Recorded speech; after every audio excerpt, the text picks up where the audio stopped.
ಆದಾಗ ದುಷ್ಯಂತ ಬರ್ತಾನೆ. ಶಕುಂತಲೆಯಲ್ಲಿ ಭರತನನ್ನು ಪಡಿತಾನೆ.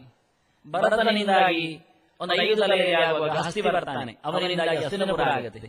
ಹಸ್ತಿಯಿಂದ ಋಕ್ಷ ಬರ್ತಾನೆ, ಅಜಮೇಢ ಬರ್ತಾನೆ, ಋಕ್ಷ ಬರ್ತಾನೆ, ಋಕ್ಷನ ಮಗ ಸಂವರ್ಣ ಬರ್ತಾನೆ, ಸಂವರ್ಣನ ಮಗ ಕುರು ಬರ್ತಾನೆ. ಹೀಗೆ ಕುರು ವಂಶ ಶುರುವಾಗುವುದು. ಆ ಗುರುವಿನಿಂದಾಗಿ ಮುಂದೆ 12 ತಲೆಯಲ್ಲಿ ಪ್ರತಿಭ ಬರ್ತಾನೆ. ಪ್ರತಿಭನಿಗೆ ದೇವಾಭಿಷ ಶಂತನು ಬಾಲಿಕ ಮಕ್ಕಳಾಗ್ತಾರೆ. ಶಂತನನಿಗೆ ಸತ್ಯವತಿಯಲ್ಲಿ ಚಿತ್ರಾಂಗದ ವಿಚಿತ್ರವೀರ್ಯರು ಹುಟ್ಟುತ್ತಾರೆ. ಇನ್ನೊಬ್ಬಳಲ್ಲಿ ಮೊದಲು ಹುಟ್ಟಿದ ಗಂಗೆ ಭೀಷ್ಮ. ಆ ಚಿತ್ರಾಂಗದ ವಿಚಿತ್ರವೀರ್ಯರಿಗೆ ಮಕ್ಕಳಾಗದೇ ಇದ್ದಾಗ ಅಂಬಿಕೆ ಅಂಬಾಲಿಕೆಯಲ್ಲಿ ಧೃತರಾಷ್ಟ್ರ ಪಾಂಡು ಹುಡ್ತಾರೆ, ವಿದುರನು ಹುಡ್ತಾನೆ. ಆ ಧೃತರಾಷ್ಟ್ರ ಪಾಂಡವನ ಮಕ್ಕಳೇ ಕೌರವರು ಮತ್ತೆ ಪಾಂಡವರು. ಅದನ್ನು ಕುರುಕ್ಷೇತ್ರ ಅನ್ನೋದು ಗೊತ್ತಾಯ್ತು ನನಗೆ. ನೆನಪಿಟ್ಟುಕೊಳ್ಳಿ, ಮನರು ಬಿಡಬೇಡಿ. ಇನ್ನು ಯಾವತ್ತೂ ಗೀತೆಯಲ್ಲಿ ಮಾಧವ, ಸಾತ್ವತ, ಭಾರತ ಎಲ್ಲ ಬರ್ತದೆ. ಇದೆಲ್ಲ ವಂಶದಲ್ಲಿ ಹೇಳಿದ ಹೆಸರುಗಳು ಪ್ರತಿಯೊಬ್ಬರಿಗೂ.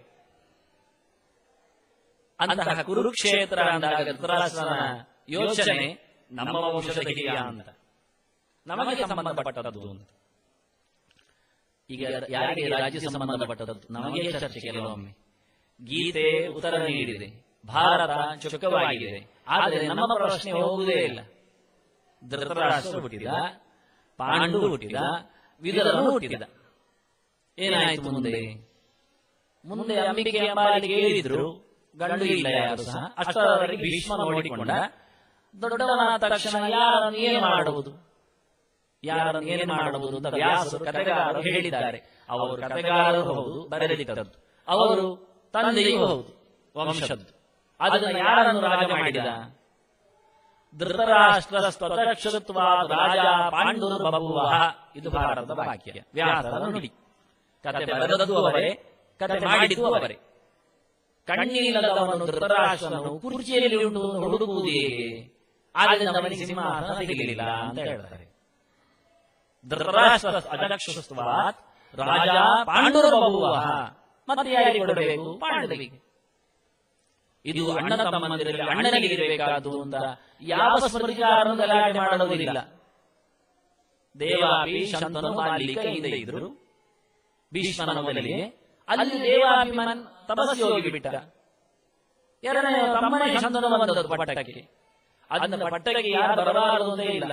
ಯಯಾತಿ 5 ಮಕ್ಕಳಲ್ಲಿ ಎದು ಅದು ಬೇರೆ ಹೋದ. ದೃಶ್ಯ ಎಲ್ಲ ಹೋದ್ರು. ಪೂರ್ವ ಕೊನೆಯ ಬಂದದ್ದು. ಚಿಕ್ಕವ ಪರವಂಶದಲ್ಲಿ ಹತ್ತಿದ್ದಾನೆ. ಯತಿ ಬರೋ ಮುಂಚೆಯು ಯತಿ ಇದ್ದ ಅಣ್ಣ, ಅವನು ಬಿಟ್ಟು ಹೋಗಿದ್ದ. ಅದನ್ನ ಅಣ್ಣ ಎಷ್ಟೋ ಕಡೆಯಲ್ಲಿ ಸಿಂಹಾಸನದಲ್ಲಿ ಇದೇ ಹಕ್ಕಿನ ಅಣ್ಣನಿಗೆ ಸಿಗಬೇಕೆಂದ ಗಲಾಟೆ ಸೋತು ಯಾದಿಯಲ್ಲೇ ಬರಲಿಲ್ಲ, ಹಸ್ತಿನಪುರದ ಗದ್ದಿಗೆಯಲ್ಲೇ ಬರಲಿಲ್ಲ. ಅದನ್ನು ಮೊದಲಾದದ್ದು ಪಾಂಡು ಒಳ್ಳೆ ಸಾಮ್ರಾಜ್ಯ ಮಾಡಿದ್ದಾನೆ, ಮದುವೆ ಮಾಡಿಕೊಂಡಿದ್ದಾನೆ, ವಿಹಾರಕ್ಕೆ ತೆರಳಿಯೂ ಬಿಟ್ಟಿದ್ದಾನೆ. ಅಲ್ಲಿಂದ ಕಿನ್ನಮನ ಗಲಾಟೆಯಾಗಿ ಮತ್ತೆ ಹಿಂತಿರುಗಿ ಬಾರದ ಸತ್ಯ ಹೋದವ, ಮಕ್ಕಳನ್ನು ಪಡೆದು ಸತ್ತಿದ್ದಾನೆ. ಇಲ್ಲಿ ಬರುವವರೆಗೆ ವಿದುರ ನೋಡಿಕೊಳ್ಳಲಿಕ್ಕೆ, ವಿದುರ ಮಂತ್ರಿಯಾಗ ಪಾಂಡು ರಾಜ ತಿರುಗಲಿಕ್ಕೆ ಹೋಗಿದ್ದಾನೆ. ಒಂದ್ಸರ್ತಿ ಎಲ್ಲ ದಿಗ್ವಿಜಯ ಮಾಡಿ ಬೇಕಾದಷ್ಟು ಸಂಪತ್ತು ಕೊಟ್ಟು ಚೆನ್ನಾಗಿ ತನ್ನ ವಿಹಾರಕ್ಕೆ ತೆರಳಿದ್ದಾನೆ. ಅಷ್ಟರವರೆಗೆ ವಿದುರ ನೋಡಿಕೊಳ್ತಾ ಇದ್ದಾನೆ. ಸಿಂಹಾಸನಕ್ಕಾಗಿ ಇದೆ ಎಲ್ಲ ಹಿಡಿದಾಡಿಕೊಂಡು ಧೃತರಾಷ್ಟ್ರ ಕೂತಿದ್ದಾನಷ್ಟೇ, ರಾಜ ಮಾಡಲಿಲ್ಲ. ಧೃತರಾಷ್ಟ್ರ ಕೂತಿದ್ದಾನೆ ಎನ್ನುವುದನ್ನು ವ್ಯಾಸರು ಗಟ್ಟಿ ಹೇಳಲಿಲ್ಲ. 1,00,000 ಶ್ಲೋಕದಲ್ಲಿ ಧೃತರಾಷ್ಟ್ರ ಕೂತಿದ್ದಾನೆ ಹೇಳಲಿಲ್ಲ. ಅವರು ಕೂತಿರಬಹುದು ಅಂತ ನಾವು ಆಲೋಚನೆ ಮಾಡಿದ್ದಷ್ಟೇ. ನೋಡಿಕೊಳ್ಳುತ್ತಾ ಇದ್ದರು ವಿದುರ. ಮತ್ತೆ ಮಕ್ಕಳು ಬಂದಿದ್ದಾರೆ ಪಾಂಡವರು. ಆಗ ಇದು ಪಾಂಡವಿನ ಮಕ್ಕಳೇ ಅಲ್ಲ ಅಂತ ಗಲಾಟೆ ಮಾಡಿದ್ರು. ವ್ಯಾಸರು ಮಕ್ಕಳು ಹೌದು ಅಂತ ಮತ್ತೆ ಕಥೆಗಾರಿಯರು ಬಂದು ಮಕ್ಕಳು ಹೌದು ಅಂತ ಹೇಳಿ ಸೇರಿಸಿದ್ರು. ಆನಂತರ ವಿಭಾಗ ಮಾಡಿ ಕೊಟ್ಟರು. ಕಲ್ಲು ಬೆಟ್ಟಗಳಿದ್ದ ಇಂದ್ರಪ್ರಸ್ಥ ಇವತ್ತಿನ ನೆಲೆಯಲ್ಲಿ ಆವತ್ತು ಖಾಂಡವ ಪ್ರಸ್ಥ, ಅದನ್ನು ಪಾಂಡವರಿಗೆ ಬಿಟ್ಟುಕೊಟ್ಟರು. ಪಾಂಡವರು ರಾಜ್ಯಭಾರ ಮಾಡಿದ್ರು. 23 ವರ್ಷ ರಾಜ್ಯಭಾರ ಮಾಡಿದ್ದಾರೆ. ರಾಜಸೂಯದ ಗಮ್ಮತ್ತು ನೋಡಿ ಕಬಳಿಸಬೇಕು ಅಂತ ಹೇಳಿ ದಾಳ ಉರುಳಿಸಿ ಮೋಸದಿಂದ ಅದನ್ನೆಲ್ಲ ಇಟ್ಟುಕೊಂಡು ಹೇಳಿದ, ಇದು ಮೋಸ ಅಂತ ಹೇಳಿದ ಧರ್ಮರಾಜ.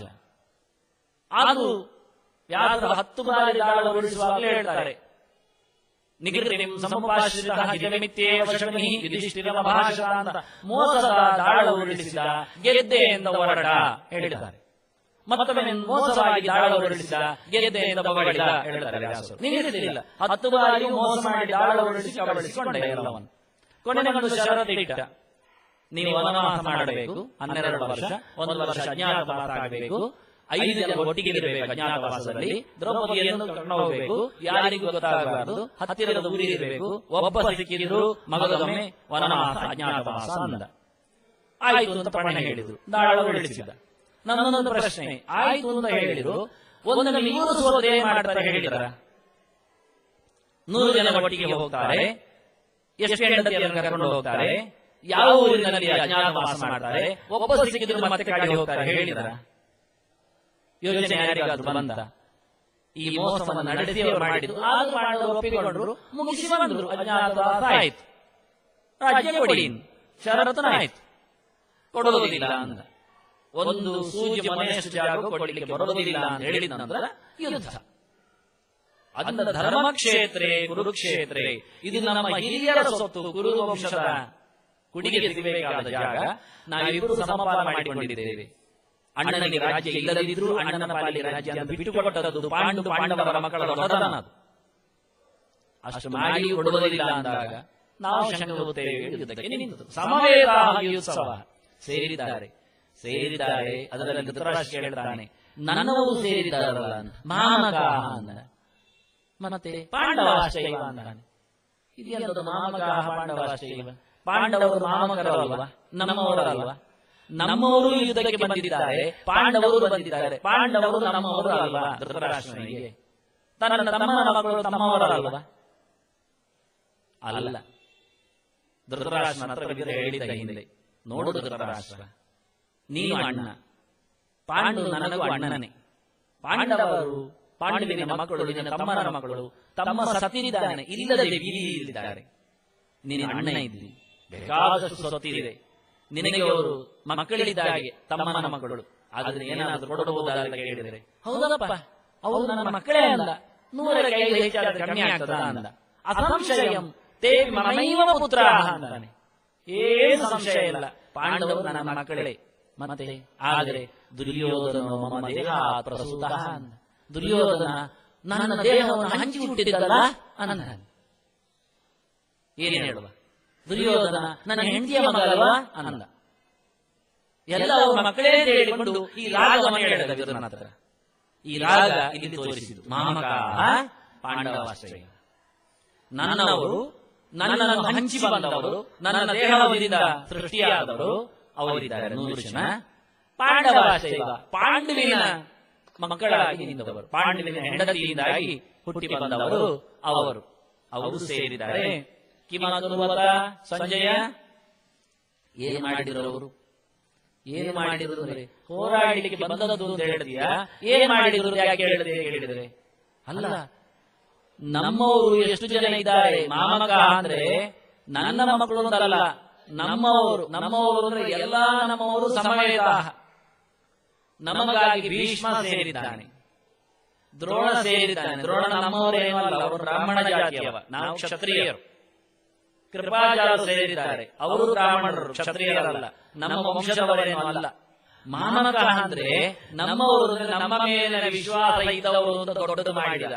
ಪಾಂಡವ ಅಂದ್ರೆ ಪಾಂಡು ಮಕ್ಕಳು 5 ಜನ, ಈ ಭಾವ ತುಂಬಿಸ್ತಾನೆ. ಅದಕ್ಕೆ ಮಕ್ಕಳು ಹೋದ, ಅವಾಗ ಎಂತ ಮಾಡ್ಲಿಕ್ಕಾಯ್ತು?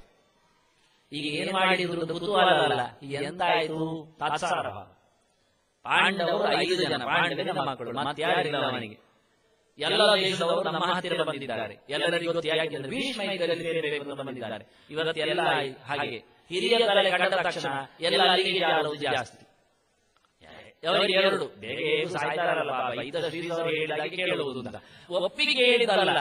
ಸುಮ್ಮನೆ ಅವರಿಗೆ ಬೇಸರದಲ್ಲಿ ಸಾಯಬಾರದು, ಸಾಯುವ ಕಾಲಕ್ಕೆ ಯಾಕೆ ಸುಮ್ಮನೆ ನಾವು ಬೇರೆ ಆಗುವುದು ಅಂತ, ಅದಕ್ಕೆ ಅವರಲ್ಲೇ ಇರಲಿ ಅಂತ ಹೇಳಿ ಒಪ್ಪಿ ಏನು ಅಲ್ಲ, ಅವರ ಸಿದ್ಧಾಂತ ಕೇಳಿದಲ್ಲ, ದೊಡ್ಡವರು ಮರ್ಯಾದೆ ಕೊಟ್ಟವಲ್ಲ, ಸುಮ್ಮನೆ ಸಾಯುವಾಗ ಯಾಕೆ ಅವರಿಗೆ ಜಾಸ್ತಿ ತಲೆ ಬಿಸಿ ಮಾಡೋದು ಅಂತ ಹೇಳಿ. ಹಾಗೆ ಭೀಷ್ಮ ಸೇರಿದ್ದಾನಲ್ಲ, ಅದಕ್ಕೆ ಬಂದವರು ಸೇರಿದ್ರು. ಹಾಗೆ ನಮ್ಮ ಮಧ್ಯದೇಶ ಶಲ್ಯ ಇದ್ದಾನಲ್ಲ, ಅವನು ಸೇರಿಕೊಂಡ. ಧರ್ಮರಾಜ ಮಾವ ಬೇರೆ ಇದ್ದಾನೆ, ಆದರೂ ಬಂದದ್ದು ಯಾಕೆ? ಮಾಮಕ ನಮ್ಮವರ ಮೇಲೆ ವಿಶ್ವಾಸದಿಂದ. ಭೀಷ್ಮ, ದ್ರೋಣ, ದ್ರೌಣಿ, ಕೃಪಾ, ಬಾಲಿಕ, ಎಷ್ಟು ಜನ ಇದ್ದಾರೆ ನಮ್ಮಲ್ಲಿ. ಅದನ್ನು ದೊಡ್ಡವರೆಲ್ಲ ನಮ್ಮ ಕಡೆ ಸೇರಿದ್ದಾರೆ, ಅದು ನಮ್ಮದು ಪಕ್ಷ ಸರಿಯಾದ ಪಕ್ಷ. ಅದರಿಂದ ಧರ್ಮ ಕ್ಷೇತ್ರ ನಮ್ಮದು, ಕುರುಕ್ಷೇತ್ರ ನಮ್ಮದು, ಬಂದವರು ನಮ್ಮವರು, ಪಾಂಡವರು ಹೊರಗಿನವರು. ಯುದ್ಧಕ್ಕಾಗಿ ಸಂಧಾನದ ಮೊದಲು ಪಾಂಡವರು ಬಂದಾಗ ಮಾತು ಕೇಳಿದ್ರು, ಜಾಗ ಕೊಡಿ ಅಂತ. ಆಗ ಧೃತರಾಜ ಏನ್ ಹೇಳಿ ಕಳುಹಿಸಿದ ಅಂತ ಕೇಳಿದ್ರೆ, ಸಂಜಯನ ಹತ್ರ ಹೇಗೂ 12 ವರ್ಷ ವನವಾಸ ಮಾಡಿದ್ದಾರೆ, ಅಜ್ಞಾತವಾಸವೂ ಮಾಡಲಿಕ್ಕೆ ಅವರಿಗೆ ಬಂದಿದೆ, ಬರ್ತದೆ. ಮೊದಲು ಕಾಡಿನಲ್ಲೇ ಇದ್ರು 14 ವರ್ಷ ಆಗುವವರೆಗೂ, ಮತ್ತು ನಡುವೆ ಏಕಚಕ್ರಾನಗರದಲ್ಲಿ ಅಜ್ಞಾತವಾಸವನ್ನೇ ಮಾಡಿದವರು. ಅವರಿಗೆ ಹೊರಗಿನ ಊರಲ್ಲಿ ಇದು ತುಂಬಾ ಅಭ್ಯಾಸ ಆಗಿದೆ, ಹೋಗ್ಲಿಕ್ಕೆ ಹೇಳಿದ್ಯಾ ಅಂತಾನೆ. ನಮ್ಮ ಮಕ್ಕಳಿಗೆ ಹೊರಗೆ ಹೋಗಿ ಗೊತ್ತೇ ಇಲ್ಲ, ಇಲ್ಲಿ ಅರಮನೆಯಲ್ಲೇ ತಿಂದು ಬದುಕಿದವರು, ಹೊರಗೆ ಹೋದ್ರೆ ಬೆಟ್ಟಿನ ಸತ್ತೇ ಬರ್ತಾರೆ ಇವುಗಳು ಅಂತ ದೌರ್ಜನ್ಯವಂತರು ಬೇರೆ. ಅಂತ ದುರುಳರ ಹತ್ತಿರದಿಂದ ಸಜ್ಜನರು ಒಳ್ಳೆ ದೂರ ತಿರುಗಿಕೊಂಡಿದ್ದರೆ ಒಳ್ಳೆದಲ್ವಾ, ಸಂಜೆ ಹೋಗಿ ಹೇಳು ಬಂದಿದ್ದ. ಅದನ್ನ ಹೇಳ್ತಾನೆ ಪಾಂಡವ ಅಂತ. ಅವರು ಹೊರಗೆ ಇರುವವರು ಸ್ವಚ್ಛರು, ಒಳ್ಳೆಯವರು, ಅವರಿಗೆ ಬುದ್ಧಿ ಉಂಟಲ್ಲ. ನಮ್ಮ ಮಕ್ಕಳಿಗೆ ಬುದ್ಧಿ ಇಲ್ಲ, ಕೆಟ್ಟವರು. ಸತ್ಯ, ನನ್ನ ಹಾಗೆ ನನ್ನವರೇ ಎಲ್ಲ ಕುರುಡ್ರೆ, ಮಾಮಗ ಚೆನ್ನಾಗಿ ನೋಡೋದು, ನೋಡ್ಲಿಕ್ಕೆ ಬಾರದು, ಒಳಗೂ ಗೊತ್ತಿಲ್ಲ ಹೊರಗೂ ಗೊತ್ತಿಲ್ಲ. ಆದ್ರೆ ಪಾಂಡವರು ಸ್ವಚ್ಛ, ಪಾಂಡವರು ಬಿಡಿನಿಂದ ಅವರು ನಿರ್ಮಲರು. ನಿಮಗೆ ಒಳ್ಳೆ ಬುದ್ಧಿ ಉಂಟಲ್ಲ ಪಾಂಡವರಲ್ಲ, ಅವರು ಏನ್ ಮಾಡಿದ್ರು, ಯಾಕೆ ಬರಬೇಕು ಅವರು? ಕಿಮಾದ್ರು ಗೊತ್ತಾ? ಈ ಆಕ್ಷೇಪ ಮೇಲೆ ಒಮ್ಮೆ ಆಕ್ಷೇಪ, ಒಮ್ಮೆ ಆಕ್ರೋಶ, ಒಮ್ಮೆ ತಾತ್ಸಾರ, ಒಮ್ಮೆ ಪ್ರಶ್ನೆ, ಹೀಗೆ ಬಹಳ ಮುಖದಿಂದ ಹೇಳ್ತಾನೆ. ಒಂದೊಂದು ಶಬ್ದಗಳ ಮೇಲೆ ಭಾರ ಇಟ್ಟಾಗ ಅವನ ಪ್ರಶ್ನೆಗಳ ಭಾರ ಹೆಚ್ಚಳನೆ ಆಗುತ್ತೆ ಸ್ವರದಲ್ಲಿ. ಅದು ಒಳ್ಳೆಯ ಸಾತ್ವಿಕರಿದ್ದು, ಕೃಷ್ಣ ಭಕ್ತರಾಗಿದ್ದು, ಯಾಕೆ ಗಲಾಟೆ ಮಾಡ್ತಾರೆ? ಕಿಮಾದ್ರು ಗೊತ್ತಾ? ಎಂತದ್ದು ಮಾಡಿದ್ರೆ ಯುದ್ಧ ಮಾಡಲಿ ಎಂದು ಹೋದ್ರ, ಯಾಕೆ ಧರ್ಮ ಕ್ಷೇತ್ರ. ಈ ಕ್ಷೇತ್ರಕ್ಕೆ ಕಾಲಿಟ್ಟಾಗಲಿ ಅಧರ್ಮ ಮಾಡಬೇಕು ಎಂದು ಯಾರಿಗೂ ಬುದ್ಧಿ ಬರುವುದಿಲ್ಲ. ಪ್ರತಿಯೊಬ್ಬರು ಬಂದದ್ದು ಯಾಕೆ ಹೇಳಿದ್ರು, ಇದು ಕುರುಕ್ಷೇತ್ರ. ಇಲ್ಲಿ ಏನಾದರೂ ಒಳ್ಳೆಯದು ಮಾಡಿ ಹೋಗ್ಲಿಕ್ಕೆ ಬರಬೇಕು. ಗುರು ಅಂದ್ರೆ ಕರ್ಮ, ಅದು ಗುರು ಇದು ಗುರು ಅಂತ. ಜಪಂಗುರು, ಹೋಮಂಗುರು, ಧ್ಯಾನಂಗುರು, ಹಾಗೆ ಇದು ಏನೋ ಮಾಡಿ ಹೋಗ್ಲಿಕ್ಕೆ ಬಂದಿರತಕ್ಕಂಥ ತಾಣ ಅನ್ಯಾಯ ಮಾಡಿ ಕಳ್ಕೊಂಡು ಹೋಗ್ಲಿಕ್ಕೆ ಬಂದದ್ದಲ್ಲ. ಈ ನೆಲವನ್ನು ಯಾರು ಹೊತ್ಕೊಂಡು ಹೋಗ್ಲಿಲ್ಲ. ಅದರಿಂದ ಇಂತಹ ಮಾಡಿ ಇರುವ ಕರ್ಮದ ಕ್ಷೇತ್ರದಲ್ಲಿ, ಧರ್ಮದ ಭೂಮಿಯಲ್ಲಿ ಧರ್ಮರಾಜ ಪಾಂಡವರ ಹಿರಿಯನಾಗಿ ನಿಂತು ಏನ್ ಮಾಡಿದ, ಏನ್ ಮಾಡಬೇಕು ಅವನು? ಹೊರಗೋಗ್ಬೇಕು, ಹಿಂದೆ ಹೋದ್ನಾ ಪ್ರಶ್ನೆ. ಹೀಗೆ ಬಹಳ ಸ್ವರಗಳಲ್ಲಿ ಸಂಜಯನಲ್ಲಿ ಬಹಳ ಚೆನ್ನಾಗಿ ಪ್ರಶ್ನೆ ಹಾಕುವಾಗಲೂ ಧರ್ಮದ ಕ್ಷೇತ್ರದ ಆರಂಭ. ಕುರುಡರು ಪ್ರಶ್ನೆ ಅಂತ ಸ್ಪಷ್ಟ, ಯಾಕೆಂದ್ರೆ ಧೃತರಾಷ್ಟ್ರವಾಚ ಉಂಟು.